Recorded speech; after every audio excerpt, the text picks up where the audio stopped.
Hi everyone, I'm back. I'm gonna do one more book here. You know that's a lot. I I never um I just wanted to say that I never thought I would get. I mean, I don't have a lot of followers, and I don't have um yeah, that's what I'm saying. I don't have a lot of followers, so I never really intended to get as many views as I'm getting. So even though it's not like I'm celebrating 1,000 views or nothing, no, I'm just celebrating the fact that people are actually um, listening to my videos and communicating with me on that. So that's great. I'm gonna do this book. I read it when I this was one of the ones I first read. So hopefully um, you guys keep up. I'm gonna try to make it nice and loud and clear, and I'm not gonna try to lag or drag. So here we go. This is chapter one, the Book of Moses. This is the first part, Jacob and the angel, and then the next, I think, chapter two is about the birth of Moses. So here we go. Many generations have passed since the time of Noah and the banishment of Lucifer from this world. With the passing of each generation, the influence of Noah became weaker, and the world again sank into deep darkness. Though Lucifer was banned from embodiment in this world, he had spread much of his seed, and both he and his master Satan had many willing servants in this world. Humankind had spread over the face of the world, dividing into a multitude of tribes and nations. The stronger nations made war on the weaker, enslaving the people always in the name of their God. For lo, Lucifer wears many masks, and is the tribal god of many nations. The Nazarene nation was in dispersion, with but a scattered remnant surviving. Most of the remnant was in Kush. Also in Cush were the children of the Canaanites, who called themselves Yahwehs after the false Yahweh. For behold, the Canaanites never called themselves Canaanites, but always called themselves Yahwehs. It was the Nazarenes that called them Canaanites. For lo, the Nazarenes refused to dishonor the name of the true Yahweh by calling Lucifer's minion Yahwehs. In Cush, both the Canaanites of Israel, I'm sorry, both the Cainites of Yisrael and the Nazarenes of Yesreel had one thing in common. Both were under the heel of the army of Egypt. For behold, Egypt was the strongest nation in the world, and began, and being neighbor to Cush, pillaged Cush and took many slaves. It was also in Cush that both the Canaanites and the Nazarenes came to be called Jews. And the story of how that happened is called Jacob and the Angel. That story now follows.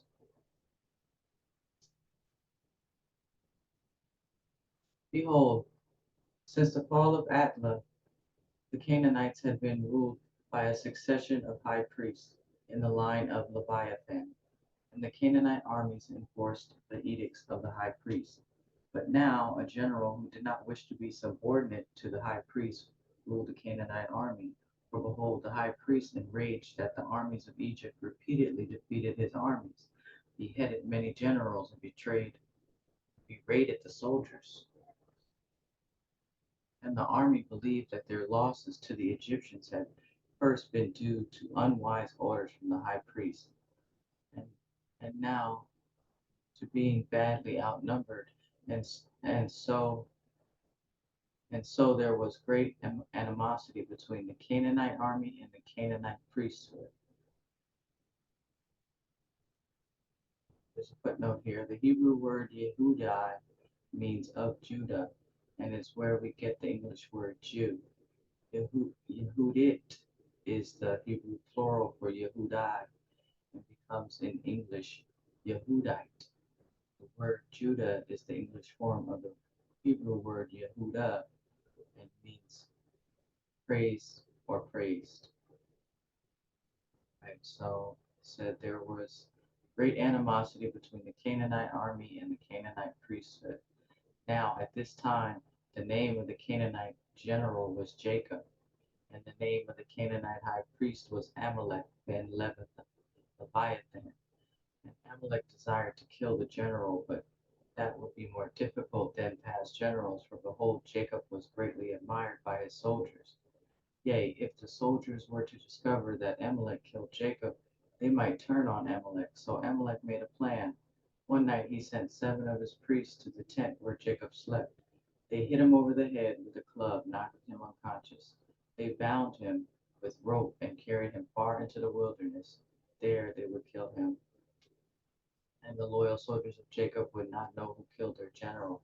But lo, before they killed Jacob, something unexpected occurred. The 7 Canaanite priests had carried Jacob into the wilderness, and there they met Amalek at the appointed spot. For Amalek desired to watch the killing of Jacob and to gloat. So they staked Jacob to the ground, spread eagle, then kicked him until he awoke. When Jacob saw that he was to be slain by Amalek, he was angered and shouted, "Do this, my men will turn on you." But Amalek gloated and mocked, saying, "Your soldiers will never know." This is a long footnote. All right, we're going to read it. Jacob is the English version of the Hebrew name Yaakov, and means 1, follower; 2, successor; 3, one who follows at the heel. The last of those 3 meanings is the literal one. The other 2 are implied by the literal. Yeah, I thought I heard a heel catcher, right? Okay. Amalek ben Leviathan is partially English version of the Hebrew name Amalek ben Leviathan, which means Amalek, son of Leviathan. The name Amalek means 1, warlike; 2, consumes or licks up; 3, valley dweller. The Hebrew word ben, usually translated son of, literally means direct descendant, whether male or female. The direct descendant can be a son, daughter, or grandchild, but can also be many generations removed from the named ancestor. The English name Leviathan is a Hebrew uh, is in Hebrew Leviathan, Leviathan, pronounced Leviathan, Leviathan, and means weathered serpent. It stems from the Hebrew word Leviah, which means something attached, that is, a wreath, garland, or ornament. In the mainstream Bible, the Leviathan is briefly mentioned several times. In some verses, he is depicted as a monster of chaos who opposes the work of the true God. In other verses, he is described as a 7-headed serpent and associated with the sea. Those mainstream Bible legends have their origin in the more ancient account found in the Holy Megillah, the Nazarene Bible of the Essene Way. In that Nazarene Bible, Leviathan was the evil high priest of Lucifer on the island of Atla. He encouraged human sacrifice and cannibalism, and on his head wore a wreath adorned with 7 shrunken human heads. He was a member of the alien race called Seraphim, which means fiery serpents. Thus his name stems from a wreath he wore, and does the later legend that he had 7 heads. In the verse that this footnote corresponds with, reference was made to a Canaanite high priest named Amalek ben Leviathan, because many generations have passed since the time of Noah and the banishment of the seraphim, including Lucifer and Leviathan, from our world. We know that Amalek, though a descendant of Leviathan, was separated by many generations from his seraphim ancestors. We know that on the island of Atla, before it was destroyed by an earthquake and flood, the seraphim had combined their seed with the eggs of human females. Most of their children produced by that mixing were taken off the island of Atla before its destruction, having been sent by Lucifer to perform missions and to rule various nations. Clearly, at least one of the Leviathan's children survived the destruction of Atla. And according to the Nazarene book of Noah, Though the seraphim were banished from our world, their human children were not banished, and they were native to our world. This particular Amalek, as we will read, is in subsequent paragraphs, led a split off of the Canaanite nation, founding the Amalekites.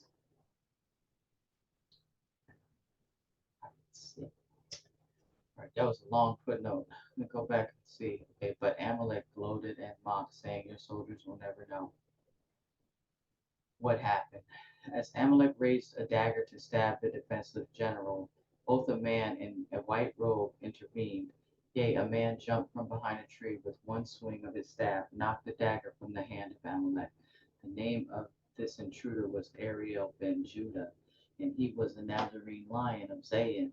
Amalek, recognizing the robe and staff of a Nazarene priest, shrieked, "Kill him!"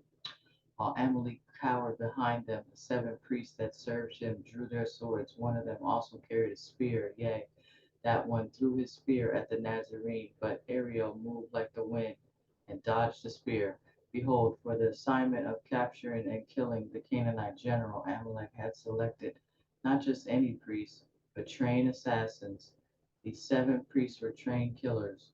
Lo, the 7 stalked their prey, circling Ariel. Then, swords held high, they attacked. A moment later, all 7 laid upon the ground, 3 with broken arms. Again and again they attacked, again and again they were knocked to the ground. Behold, Ariel ben Judah moved with the quickness of a cat and possessed the strength of a lion, for he was the foremost living master of Nazarean Zayin. When it became apparent that his 7 priests would be soundly defeated, Amalek ran into the night. He knew that Jacob would come for him and that he would bring many soldiers. He knew that the army would side with the general and that he, Amalek, would be killed. And so upon arrival at the Canaanite temple, he gathered priests and told them, "The general has made an alliance with the Nazarene priesthood, and the army will stand with him and turn on us. We must flee this land and build a new temple elsewhere."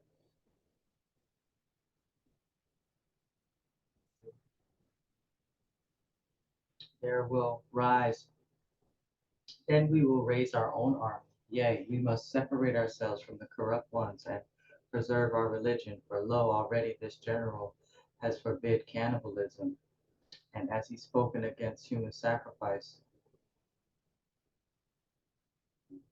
we can no we can we can tolerate no more corruption of the religion given us by our ancestors.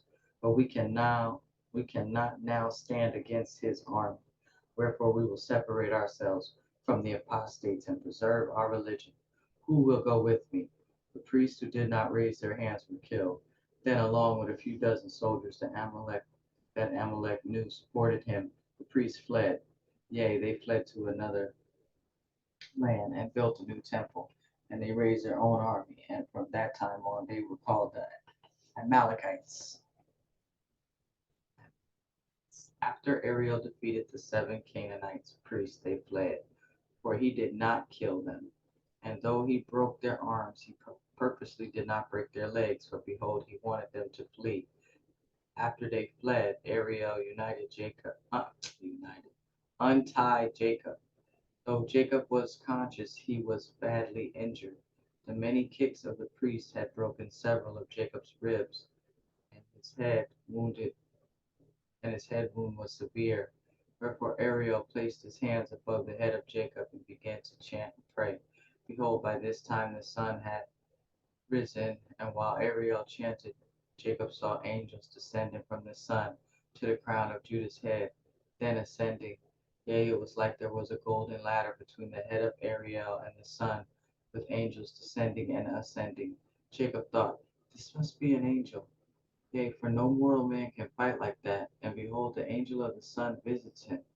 Ariel placed his hand on Jacob's wound and prayed, and Jacob felt healing virtue enter his wounds, and Jacob felt calm and at peace.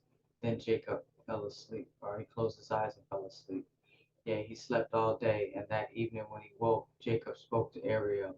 Yea, he questioned Ariel all night, for lo, it is not every day that one can debate with an angel. Behold, Ariel patiently answered the many questions of Jacob. And first he explained that he was not an angel, but a man. He said, I am a Nazarene of Shevet Ariel, which is the tribe of lions. Jacob said, never have I seen a man fight like you. You defeated 7 armed men, yet you were armed only with a wooden staff. You dodged their blows, moved like the wind. Could have killed them, but spared them. You did not fight like a man, but like an angel. Ariel replied, this kind of fighting is called Zayin, and it is from our ancestor Yehuda of Judah. Wherefore we lions are also called Yehudites, Jews. Then Ariel told Jacob many stories about Judah, how he founded Zayin and fought bravely many times, defeating large forces. Lo, Jacob, a lifelong soldier, was fascinated by the stories of Judah, saying, I will name my son Judah, and my army will praise his name. Behold, Ariel told Jacob of the Essene way of the Nazarenes, but Jacob argued against many of the tenets. Yea, all night they debated religion. Jacob said, some of your ideas are good, but some are foolish. For behold, God is a man, not a man and a woman. And though I agree that cannibalism and human sacrifice are wrong, I see no fault with the sacrifice of animals. And I believe that God gave us animals for food. Ariel answered such protests with great wisdom, but Jacob held to his opinions.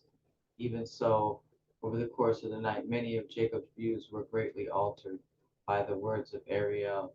At the end of the night, with the coming of dawn, Jacob promised, I will order my people not to harm the Nazareans.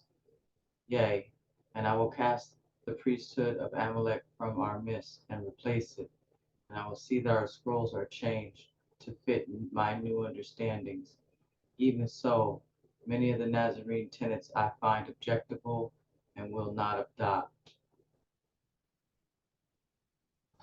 This paragraph above are the original source for the Jacob story in the mainstream Bible, found in Genesis chapter 28 and 32. The original version found in the Holy Megillah was first altered by Jacob himself at the time of his founding of Jacobite Judaism, and then by Aaron at the time of his founding of Aaronite Judaism. It says, I will not adopt, but henceforth may our people live in peace. Jacob returned to his people and rallied his army. Seeing those loyal to Amalek had fled, he gave not chase, saying, it is enough that we are rid of them. A few of the priests, those loyal to Jacob, had remained, for they had cringed loyalty to Amalek, then hid. Oh, when he and his followers fled the wrath of Jacob. Jacob counseled with them, saying, last night I wrestled with an angel, and behold, I was shown a great vision. And he instructed them to alter certain things in the scrolls and to add certain things. And though the new scriptures were still not similar to the Nazarene scrolls, they were much improved. Yea, many of the words of the false Yahweh were removed, replaced with better words. Even so, some of the words of the false Yahweh remained. Then Jacob assembled all of his people and told them, from this day we are called Yehudites. And because I have wrestled with an angel of Elohim, our nation shall be called Yisrael. And indeed, from that day on, the people of Jacob were called Yehudites, Jews, even as the Nasarean Lions were also called Jews. And the nation of Yisrael and Yesrael lived side by side in peace. But though they warred not against one another, the Egyptian army decimated both. Yea, the Egyptians often attacked the regions of Kush, killing them of Yisrael and Yesrael, taking slaves over time. The Egyptians destroyed both nations with but a few survivors scattered through the hills. Below, many thousand of Yisrael survived in Egypt as slaves. Yea, and few hundred Yisraels also survived in Egypt as slaves. And the Egyptians did not differentiate between them, calling them of both nations, Jews, Yehudites. And so both Yisrael and Yesrael were in slavery together. So too they were liberated together. And the story of that liberation is the story of Moses. And that story is as follows.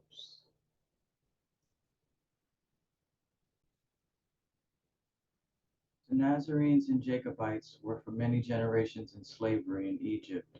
Their numbers grew, especially the Jacobites. Yea, their numbers grew so large that the advisors to the Pharaoh told him for a period of 7 years, let no male babies born to the Jews survive. Ordered that they be killed at birth. That way the number of male Jews will be reduced so as to lessen the chance of a violent insurrection.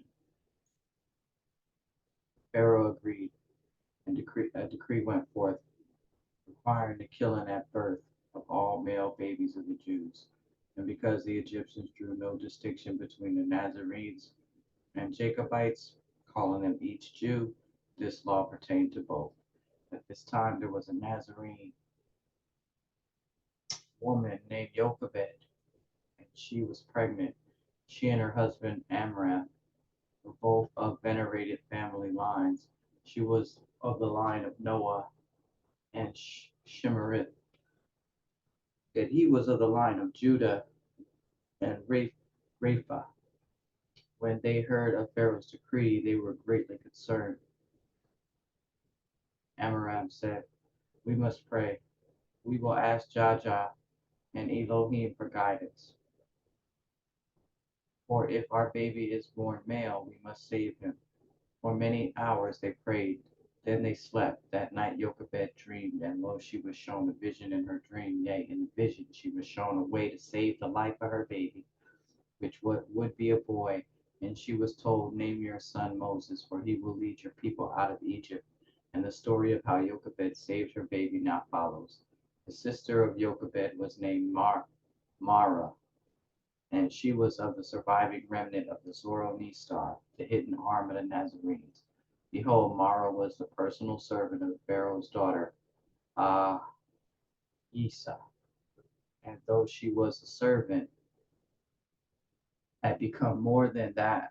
Lo, Mara had become the friend and teacher of Ahisa. Wherefore Pharaoh's daughter was opposed at her father's decree that the Nazarene male babies be killed. Yea, she had begged her father to cancel the decree, and he almost did, but for the strong objections of his advisers. Behold, each day Mara and Aisa went for a walk along the river. Jochebed hid in the brush near the part of the river where they walked, and secretly gave birth. The baby was a boy, and according to her vision, she named him Moses. When she saw Mara and Aisa walking beside the river, she placed him in a basket and floated him down the river towards them. Yea, the basket was made of papyrus and was coated with bitumen and pitch, wherefore it floated without sinking. And Jochebed had told Mara of her plan, and Mara had told Aisa. Wherefore, when they saw the baby floating towards them, Aisa cringed, surprised, for there were others in that area. Ahisa declared, the baby has been sent to me by God. I will raise him as my own child. But Ahisa did not have milk in her breast, being a virgin. She said, I'll post this on the video so y'all can read that. But need a nurse to breastfeed this baby. Then, oh, hold on, okay. Something said, just go back so I have a chance to pause it and could read it. Talks about the name, what Jochebed means, Yahweh is glorious. Okay. I'll need a nurse to breastfeed this baby. Then looking knowingly into the eyes of Mara, she said, can you find me a woman with milk to nurse this baby? Mara smiled and answered, my sister, Jochebed just lost a baby. She has milk to feed this baby. Aisa said, because you already have so many duties, I want her to move into the servants' quarter at my house. next to your quarters, and she can bring her husband, for I am in need of a master gardener. And so it was that Jochebed and Amram, the true mother and father of Moses, became servants of Aisa, the Pharaoh's daughter, and lived on the palace grounds. Jochebed was the primary caregiver of Moses, and when Moses was 7, he began practicing Zayin with Amram. For behold, Amram was the living master of Zayin, as his father before him. Also, when Moses was 7, Aisa told him the truth about his birth parents, that they were Jochebed, his nurse, and Amram the gardener. And she told him that she, Aisa, loved him very much, and how they had saved him from the cruel edict of her father, the Pharaoh. She then swore him to secrecy, saying, only talk of these things with Amram, Jochebed, Mara, and myself. And Moses kept his promise. All right. Moses became a fine young man and was advisor of Jewish affairs to the Pharaoh. For behold, though Pharaoh knew not all of the details, he did from the beginning know that his daughter had fetched a Jewish baby from the water. And though Moses was a Nazarene, Pharaoh differentiated not between Jacobite Jews and Nazarenes, thinking of them all as the slaves of Kush, slaves from Kush. Behold, one day when Moses was 28, he was walking amongst the brush beside the river in the area where he had been birthed. Then he came upon 2 Egyptian men with knives, trying to rape a Nazarene woman. Using Zayin, Moses fought the 2 men, swinging his staff. Moses disarmed the first man, knocking the knife from his hand. Then he swung his staff to disarm the other man, but lo, as Moses swung, the man stumbled forward, and Moses' staff hit him on the temple, killing him. Behold, Moses had intended only to disarm the man, not to kill him, for it was against the precepts of Zayin to kill. And so, after seeing the woman home safely, Moses went to Pharaoh and told him what happened. Moses said, I have killed a man and should be punished. But Pharaoh said, according to our law, you have done no wrong. For behold, you are acting in the defense of a woman being raped, and our law forbids the rape of any woman, even slaves. Wherefore you will not be punished, and you did not intend to kill, but to disarm. If anything, you should be commended for bravery in preventing a brutal rape. Yea, I hold you innocent. But over the next few days Moses got little sleep, for his conscience tormented him. He said, I may not have broken the law of Pharaoh, but I have broken the precepts of Zayin. I have used Zayin to kill, which is forbidden.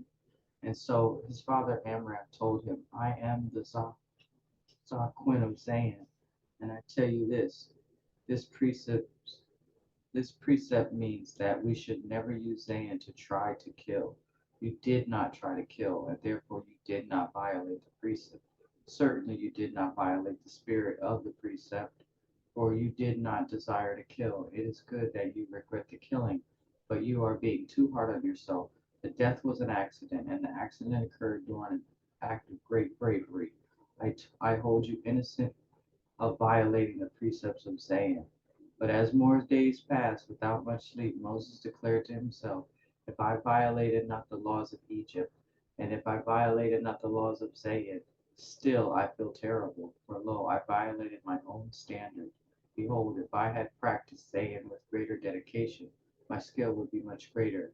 And if my skill at Zayin were greater, I would not have accidentally killed a man. And even if others forgive me, I do not forgive myself. I am in need of cleansing. And so, after receiving permission from Pharaoh and after speaking with Amram, Jochebed, and Aisa, Moses left for the desert. Yea, he left on a spiritual pilgrimage to fast and pray and to cleanse himself. For lo, Moses not only felt the need to cleanse himself from the guilt of having killed a man, but also felt a certain discomfort with his life.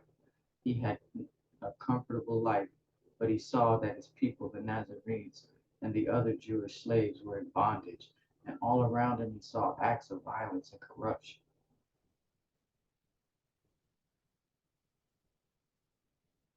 Lo, he felt that there must be a better way, and that his people must be free. Moses rode a camel into the desert and the hills. He fasted and prayed for 2 days, asking Jaja and Elohim for guidance.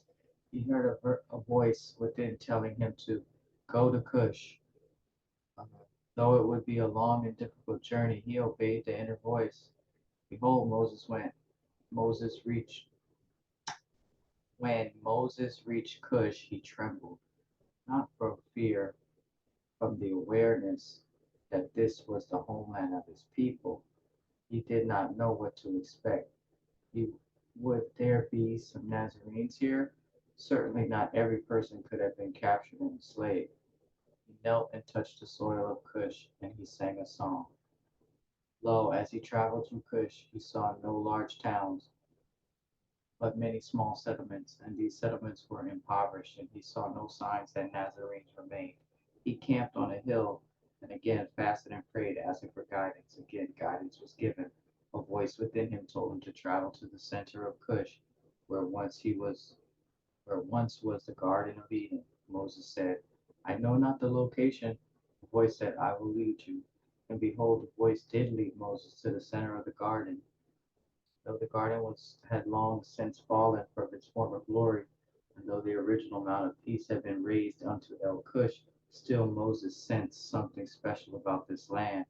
For lo, it was the birthplace of humankind, yea, and it was the first homeland of the Nazarenes. And as he climbed the mountain in the center of the garden, he felt a powerful life force emanating from the trees, soil, and air. Everything seemed more alive. Moses spent his first night on the mountain in prayer, but he did not fast. Lo, there was fruit on the mountain, like the likes of which he had never seen.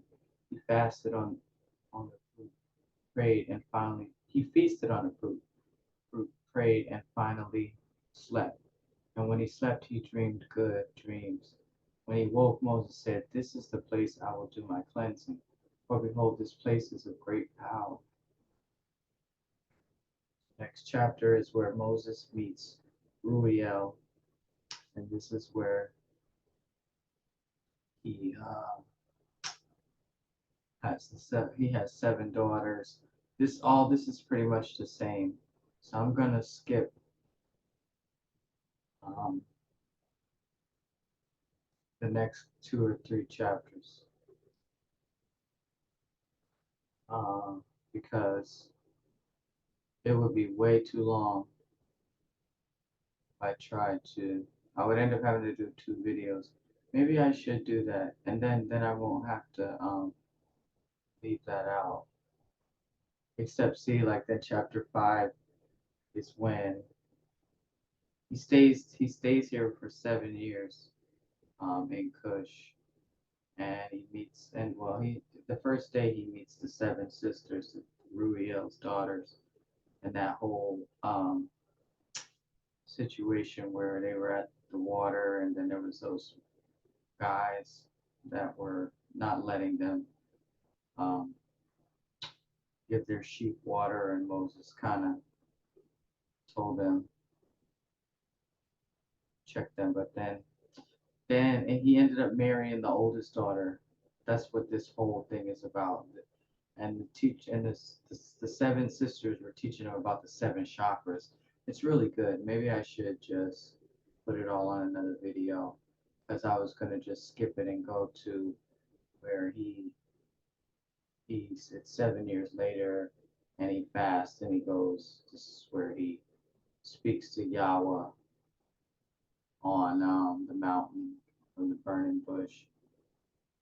But it was a real burning bush, and yeah, I'm gonna I'm gonna stop this here, and then I'll do the next 2 chapters. I don't want to leave it out. That's kind of crappy. Even though some people may never even heard the story of Moses, so this would be their first time. So me assuming that everybody knows about that. So yes, I'm gonna end this here, and I'm gonna make a part 2, and I'm gonna try to get the rest of Moses in there. Yeah. So he just meets Ruel. That's where we're at. You guys got to go to the next video. Okay. Thanks for watching. Stay tuned.